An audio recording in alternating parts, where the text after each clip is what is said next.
7 District LTO Extension Office ang pinuntahan ko na. 7 distrito ng LTO pinuntahan ni tatay.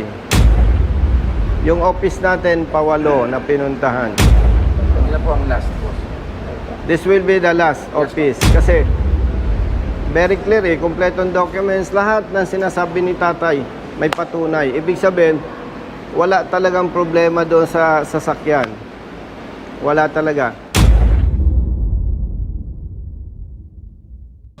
Tinulungan nga ni Congressman Busita ang isang senior citizen na nakapunta na sa 7 distrito ng LTO para ayusin ang papeles ng kanyang sasakyan. Panoorin niyo mga brothers kung paano naayos ni Congressman Busita ang papeles ni tatay. Ay, kuya. Sir, good afternoon po. Good afternoon po. Ang misis ko. Ay, good afternoon po. Good afternoon. Turn it up. Tayo, dito tayo. Halika. Brother, nandito ako sa church. Asan ka? Saan? Tapos brother, may isa pa akong concern sa'yo. Meron ditong senior citizen from Bulacan. Alam mo yung Volkswagen na kotse?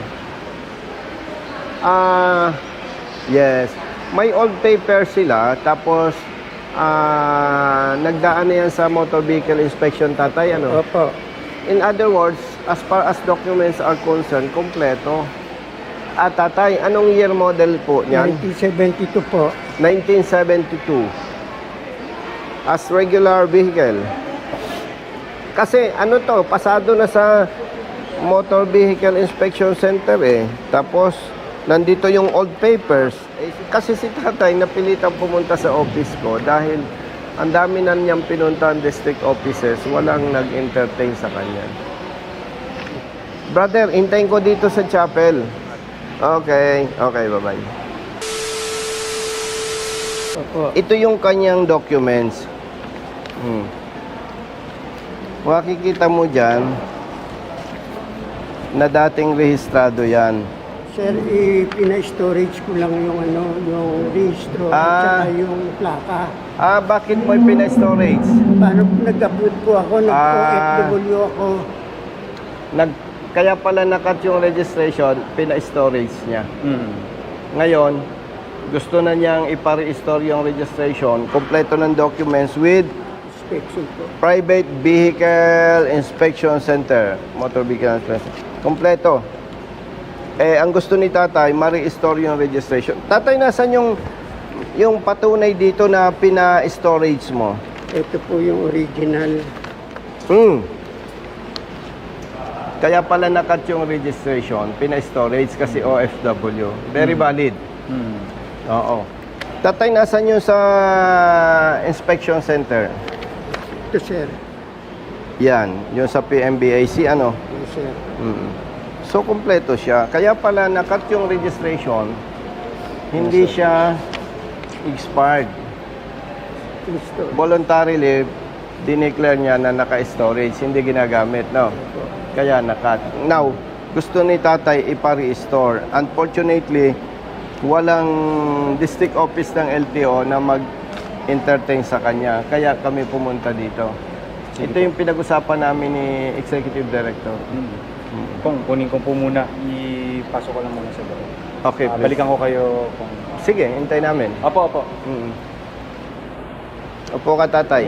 Sir, kasi yung last na nakausap ko, tinanong ko siya dahil yung file ko daw baka hindi na makita. Tinanong ko kung ano ang ibang paraan para yan Marehistro. Binigyan niya po ako ng mga i-produce. Ipinroduce ko naman. Nandun po yung inspection at saka yung last certified true copy. Tapos hindi pa rin naayos. Brother Matt, kung ang bawat nakaposisyon sa gobyerno naiintindihan yung sinasabing public service, wala namang problema eh. Ito pa lang kay tatay na kotse, model 1972. Nung siya ay OFW, dineclare niya sa LTO, in-apply niyang storage. Ngayon, gusto ni tatay i-restore, ibalik yung rehistro. So, legally speaking, dapat marehistro. and pasado siya sa inspection. Ibig sabihin roadworthy. Kumpleto lahat. No?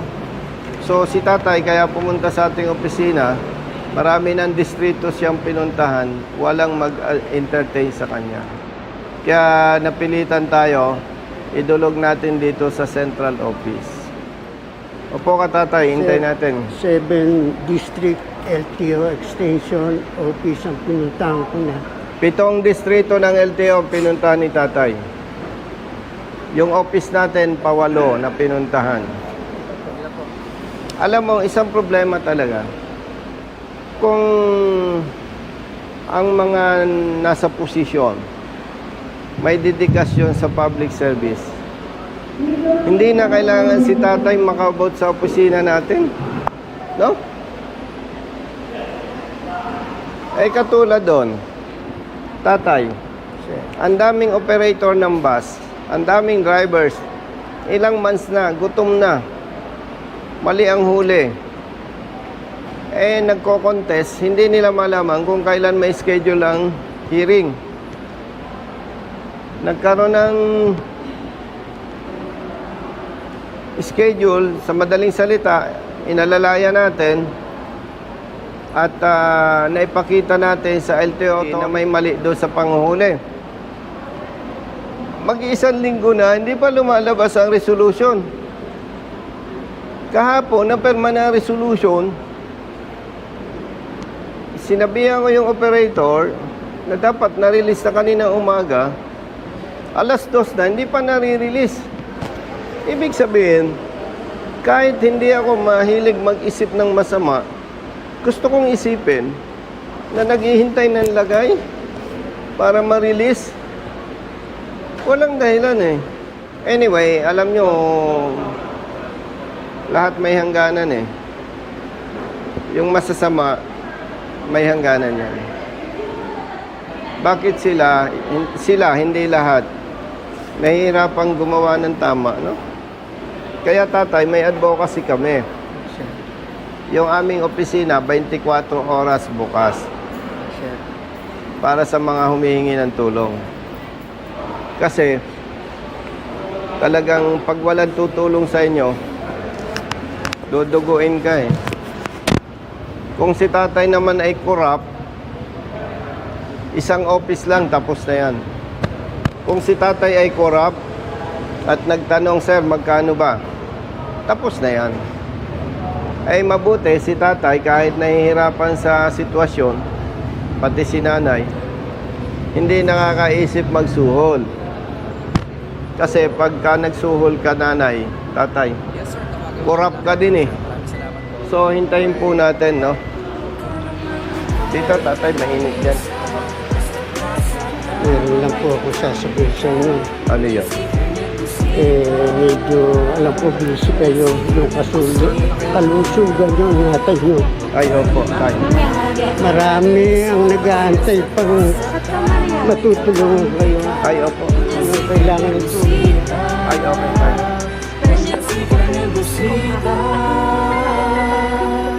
Upo ka, tatay. Tanay, upo ka. Hintay natin si Atty. Lan. Upo kayo. Sumisingit, pagod nararamdaman, ngunit diretso sa pagpihit, kumalaman ng tiyan. Bawat daan ang masikip, pinipilit malusutan. Marating lang ang lugar na dapat kong puntahan. Maihatid ang pagkain sa bisyong nakalaan.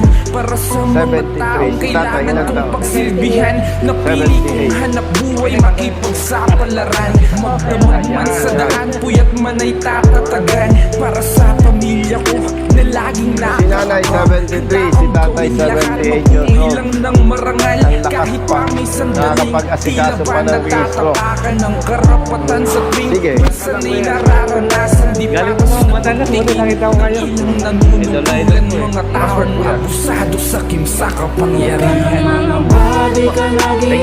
Okay. Ano lang po? Ayos. Mag-abroad ka. Lalo pa Middle East, Ingat, ingat.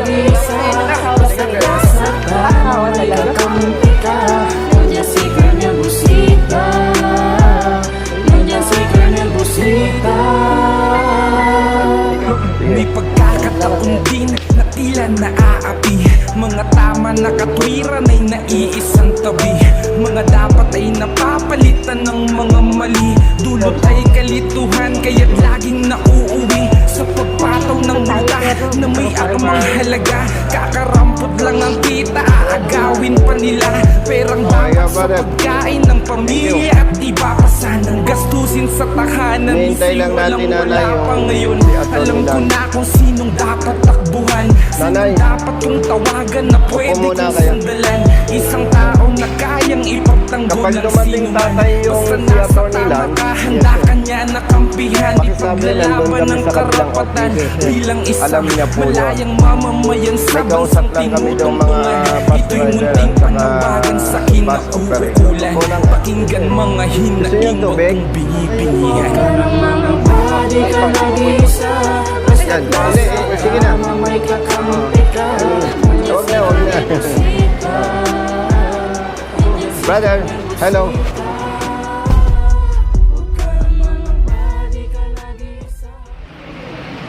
Brother, anong findings? Opo. Kung ito kasi, yung file niya kasi is nagpa-storage sa 2,000. Okay. Okay.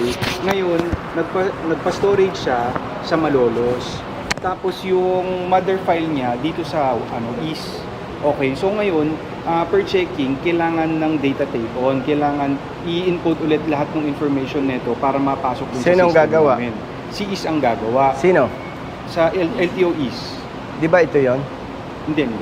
Sa ano to, sa balik-balik to yung LTO na. Nandun kasi mother file niya. Ganito, no? Si kuya, si tatay, 7 distrito na ang pinuntahan. Okay? Binabanggit ko sa iyo, brother, hindi para sisihin ka. Kasi wala ka namang alam doon sa nangyari yon. Ang request ko na lang sana, kung po pwede, considering na central office ito, at si tatay ay 78 years old na, siguro, if I may suggest, i-receive nyo yung documents, kayo nang mag-usap doon sa baba. Kung yun na pong napag-usapan namin, binigay ko na rin sa kanila yung number ko. So, kayo nang mag-uusap sa baba? Yes.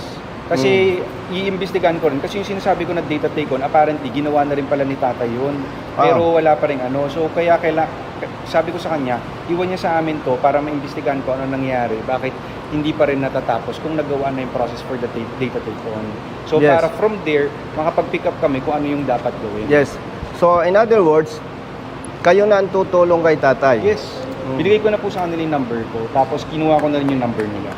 Ang special request ko lang, attorney, brother, andyan lahat yung documents. Ikaw nang bala, baka may mawala, tapos sasabihin ng lower office, kulang. Kawawa naman si tatay. Ipagtiwala na lang namin sa iyo yun. Hindi, i-photocopy na lang namin sa taas yan. Sa taas. Ay, tatay. Sir, Pa-photocopy Tatay, na lang excuse. Yung walang photocopy, sabi ni attorney, yes, sir. mag-photocopy kayo sa taas. Yes, sir. Yes, sir. Yes, sir. Baka may stop ka, ma-assist sila ng grab taxi. Hindi. Saan kayo umuwi, tatay? Ipaano na? lang po. Pa-assist mo na lang. Sir, na po, hindi na po. Hindi, ipa-assist mo na lang. Saan nga tatay kayo nauwi? Sir, Hindi, saan kayo umuwi? Bulacan po. Brother, pa-assist mo na lang yung sukle. Bigay mo na lang. Kung sila na po umawak ng... Hawakan nyo. Nanay, magagalit ako sa inyo. marami na po ngayon. Hindi. Pwede na po Okay. kami sumakay dyan yung bus. Hindi. Kukuha na lang ng yan yung pera. Tatay, hayaan mo na. I-assist kayo ni attorney, kumuha ng grab taxi. Kung anong address ninyo. Thank you po. Thank you po. Pa-assist na lang, may, Opo, yes. may lakad pa ako eh. Kung okay na rin doon, natawag ko na kay Director Steve yan. Yan. Sino ang bahala doon? Okay na yan, okay na. Sensya ka na, lagari ka. Yes, yes, okay lang po. Thank you po. Sige tatay, at ako'y may lakad pa. Sasama kayo kay attorney dahil magpapaserok. Opo, opo. Akyat Brother. muna tayo.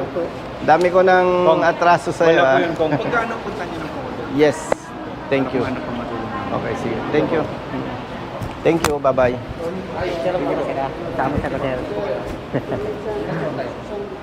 Nanay, kumusta? Ingat po kayo. Ingat kayo. Kayo din po. Eh, sir, pwede pa to. Sige.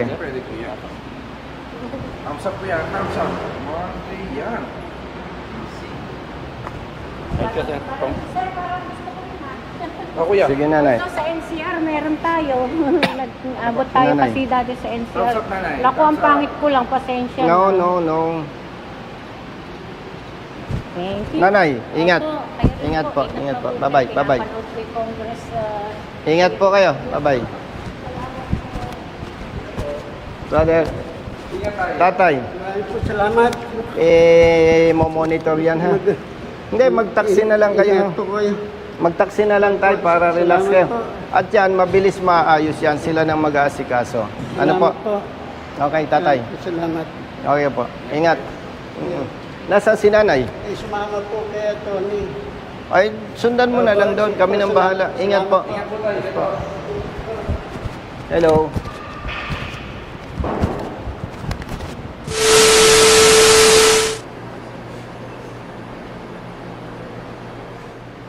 Excited. Si Ma'am Che. Yes, sir. Sir, good afternoon, sir. Good afternoon. Sir, tinulungan po kami ni ma'am. Ano nang balita? Tapos na po. Wow naman. Ito si Ma'am Che. Ayam ka na lang ayoko. Gusto ko ipakilala. Boss, wag. Sige. Magagalit mga gulang ko niyan. Ah, sige. Oh. Si Eddie. Wala. Nasa ano sila, may meeting, boss. Tulong niya is 5 minutes na tapos. 5 minutes? Oo naman. Sir, wala pa yata. Hindi. First step, in-encode. No, tapos na. Hindi na take. Di ba? Second, Wala na. emission test. Yes, sir. No. Yes, sir. Oo. Alam ni Ma'am Che yung kwento ng kotse mo. Ito kasi, OFW. Tama? Yes, sir.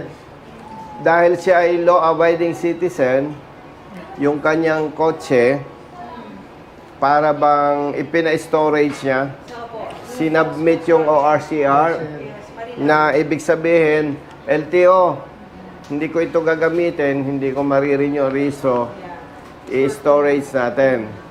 Tama po. Yes, sir. Then after ilang years, tatay? Sir, 20. After 20 years, Yeah. Nakita Up- namin 20 mm, years. after 20 years, andito na siya sa Pinas, Oo. may sentimental may sentimental value. Siyempre, gusto mo legally magamit. Siguro hindi alam ni Ma'am Che. Yes, sir. 7 LTO district offices. Namin, sir. Nakita ko. Saan mo nakita? Hindi na mag-aralan yung papel niya. Tinulungan ko rin si Atty. Lance masyado. Oo. Nagtulungan kami ni Atty. Lance. Nakita ko nga po na maraming pinuntahang LTO. Oo. 7 LTO district Nieto, offices. PUVRC, Diliman, Marilao. Tapos meron pa, Kabanatuan, Nueva Basta may Nueva Ecija pa ata. Paano mo nalaman? Saan pinag-aralan ko yung papel? Bakit bawat punta mo may Sir, may engagement? Iba-iba kasi, sir, eh. yes, sir. May, Iba-iba. may notification. Mayroon pong mga date na Grabe. Release namin, sir. Tapos, kasi ang unang-unang titignan dyan is yung file number. Yung pinaka-mother file nung sasakyan kung saan siya nag-originate. Sila kasi ang mag-i-initiate ng take-on. Yun nga si Manila East. Madam, sa ngalan lang ng public service, si tatay, makikita mo, law-abiding citizen, di ba? After 20 years, gusto niyang maparehistro uli. Opo. Nagko-comply siya, ipina-test niya, pina-inspect niya yung unit, Yan, opo. and still, roadworthy pa rin. Kasi na-preserve niya eh. Opo. Ang tanong ko, Madam Che, dahil 7 LTO offices pinuntahan niya, and dahil na-prostrate siya, walang nag-attempt tumulong sa kanya, kaya naisipan niya, lumapit sa aming office. And upon our evaluation, nakita namin legally, pwedeng marehistro ulit, di ba? Basta iti-take on siya sa system. Yes. At siyempre, hindi naman yung kami tutulungan kung talagang hindi pwede. Opo. And ito ang result, Yes, okay na. na legally pwedeng marehistro uli. Ang nakikita ko, may mali. Kasi doon sa 7 district offices, kahit isa walang nag-attempt na siya ay tulungan. Pero dito sa LTO Central Office, with the help of Attorney Lance and Executive Director Attorney Greg Pua, and of course, the ASEC. Kay ASEC naman kasi, basta tama, walang problema. No question asked. So, yun yung isang gusto nating may correct. Dapat wala ng Congressman Busita na e-epal. Hindi na kailangan lalapit kay Executive Director. Hindi na kailangan lalapit sa LTO Chief. Especially katulad ni Kuya, OFW, senior citizen. No? Pero, hindi ko alam i-consult ko sa lawyer kung tama ba na susulat ako kay ASEC on behalf of Kuya, asking ASEC to explain kung sino yung pagpaliwanagin lahat ng district offices. Imagine, kung ang isa sa district offices may malasakit, alam yung tamang public service. Kasi pag nasa position ka, dapat medyo makulit ka in the sense na, tatay, bakit ba ito? Ang tagal-tagal na, hindi na riso. Ay ma'am, yan po kasi in-apply ko ng storage dahil nang hindi ko maasikaso. Ako po kasi OFW. So at least kung medyo makulit, nalaman si tatay ay more than 20 years OFW, sabi nga, bayaning Pilipino, no? Tapos ay senior citizen, doon pa lang may merits na na kumbaga kung ikaw ay tamad, kahit papano, dating OFW, tapos senior citizen, may interest kang tumulong.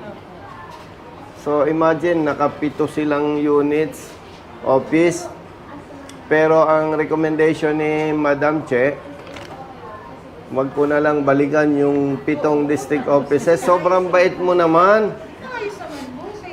O, ganito na lang. Hindi naman tayo magkakaaway. Kapag may kapareho ni tatay, senior citizen, lalo pa kung OFW, no? Pag naulit pa, magsampa na kami ng kaso talaga. Tama po ba?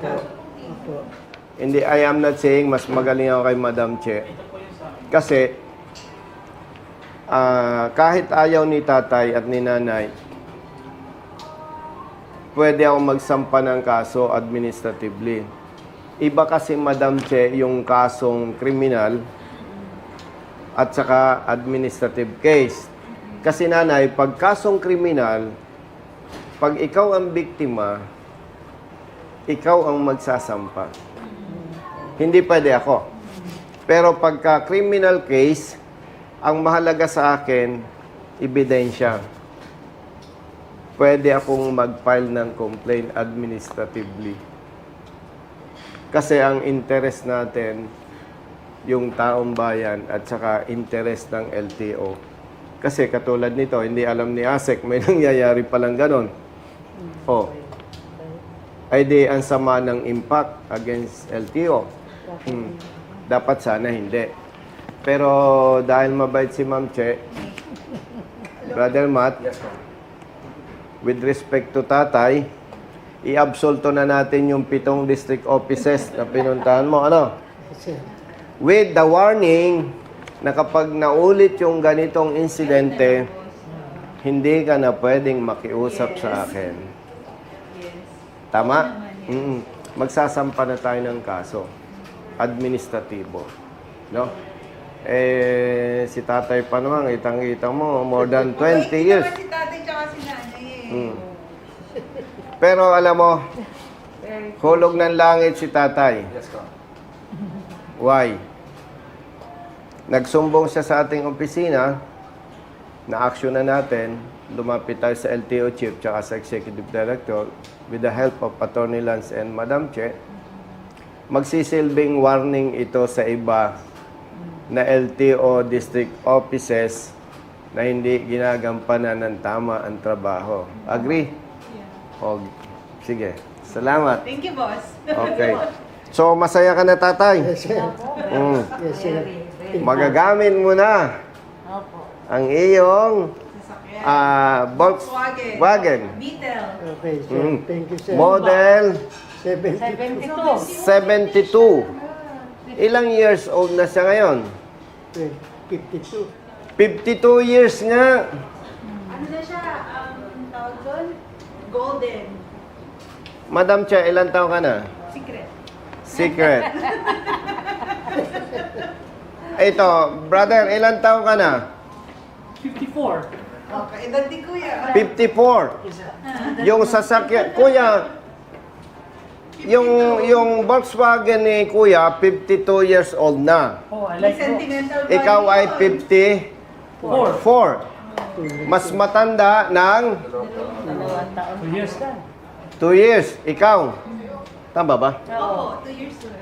2 years old ka nung nabili niya yung Volkswagen. Sir, bigay lang. Bigay lang po, hindi ko binili. Bigay. Natakot siyang magkakaso eh. No? Sinong nagbigay sa'yo? Baka meron pa. Carlo. Yung Volkswagen ni Kuya, 52 years old. Pero Oo.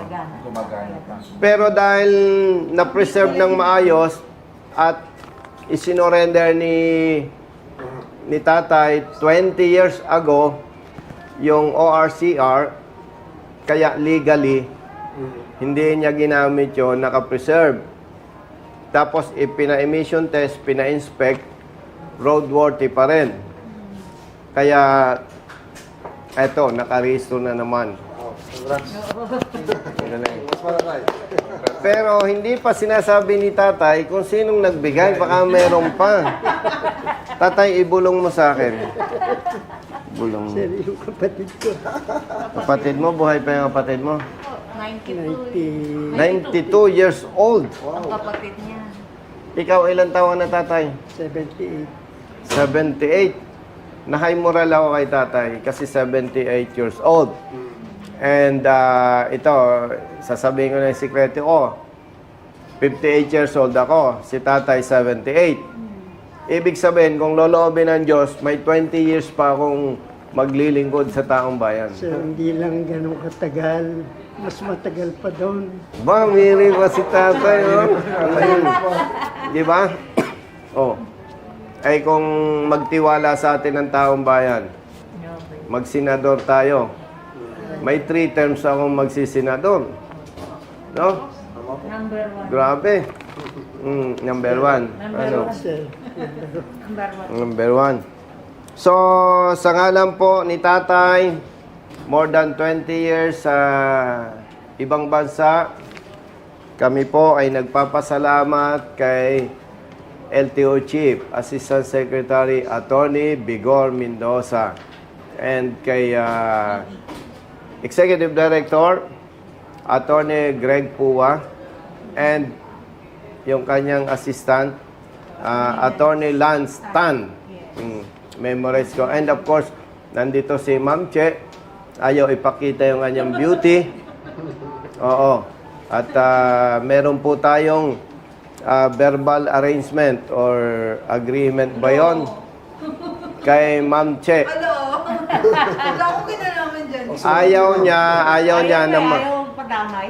ayaw niyang mag-file tayo ng complaint against 7 district officer. Kasi, bakit district officer? May tinatawag na command responsibility. Yung mali nung tao niya, mali niya yun eh. No? Pero okay na rin yun kasi hindi naman ang purpose natin walang yain o abusuhin ang kapwa. Yung gusto natin ay yung mali may tama. So, Carlo, ang ano lang natin, sana wag nang maulit pa. Para pag naulit pa na yung OFW, especially senior citizen, hindi bigyan ng tamang serbisyo, mag-file tayo ng complaint. No? Oo. Para wag nang maulit pa. So, tatay, Salamat po ng marami. parang awarding ng... Yan. Ayan. Mm. Mm. Sige po. Yan. Hindi, nanay, dito ka sa tabi namin. Di ba, isang picture nyo lang po, kayong dalawa lang po ni Hindi, tatay. kami tatlo. Okay. Oo, parang awarding ceremony ito eh. Mm. Okay po. 1, 2, 3. Isa po. 1, 2, 3. Okay. Wala si Asek eh, dapat kasama natin siya eh. Dumanaw sa tapat ng office niya, wala. Ay si Ma'am Che, ayaw naman niyang umextra. Apo. Baka daw siya ay May ganda-ganda. ma-discover ng Regal Films. Cinemax daw, sir. Di ba? Oo. Mm. So yan, tatay. Oh, masaya ka na niyan. Opo, maraming po salamat. Maraming po salamat. At sinong magmamaneho niyan, tatay? Eh, yung pong anak ko, Ilang taon siya? 40 na po yun eh. Grabe. Tatay, curious lang ako. Anong kulay ng Volkswagen mo? Gray po. Gray. Gray. Mm. Ang ganda niyan, ito kasing Volkswagen, pag dumadaan sa kalsada, hindi ko alam kung saan na nakuha nung mga bata yung gimmick na pag dumaan na tayo tapos sumasaludo. Alam mo yon? Ewan ko.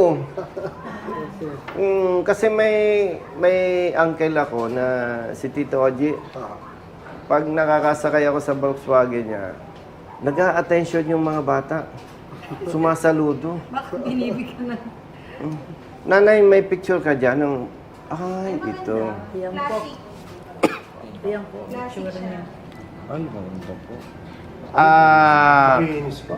Makikita mo, Original ano ba yan? makikita mo, wag mo na ipakita si Madam. Madam, makikita mo na talagang kahit ikaw, kahit hindi mo matest, i-approve mo. Makikita mo na talagang na-preserve, no? No? O, kita mo talagang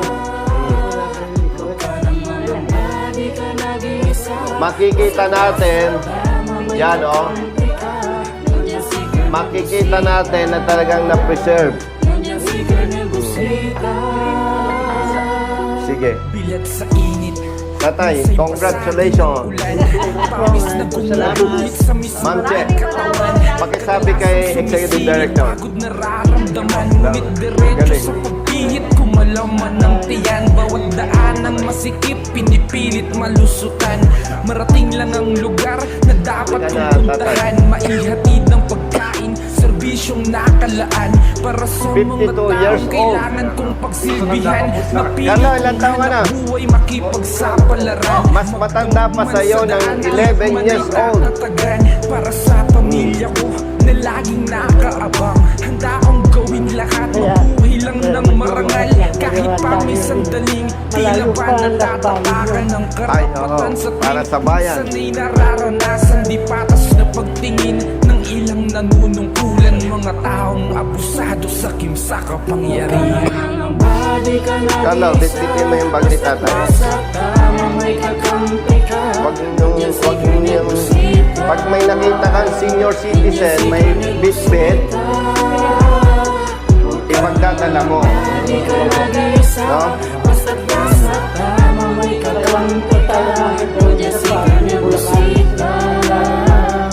Santa Maria. Pagka tatay, Pagkakataon din niloob ng Diyos at masuporta ng taong bayan, nagsinador ako, papasyal ako sa iyo.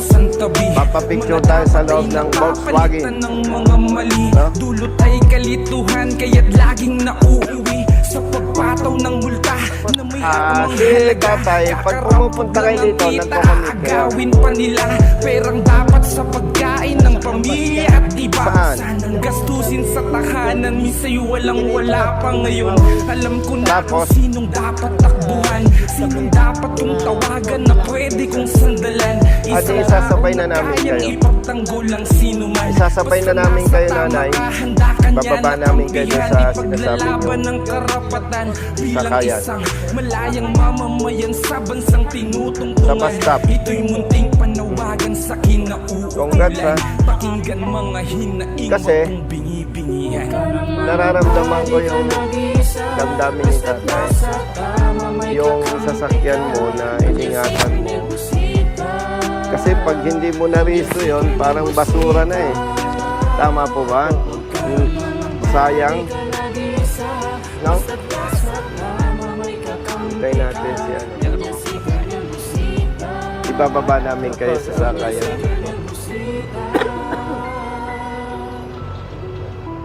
Yung pong ano, tawag to, naubos na yung aking ano, sticker. Ay, bibigyan po namin. Basta't nasa tama may kakampi ka. Nandiyan si Colonel Busita. Nandiyan si Colonel Busita. Huwag ka nang mangamba, di ka nag-iisa.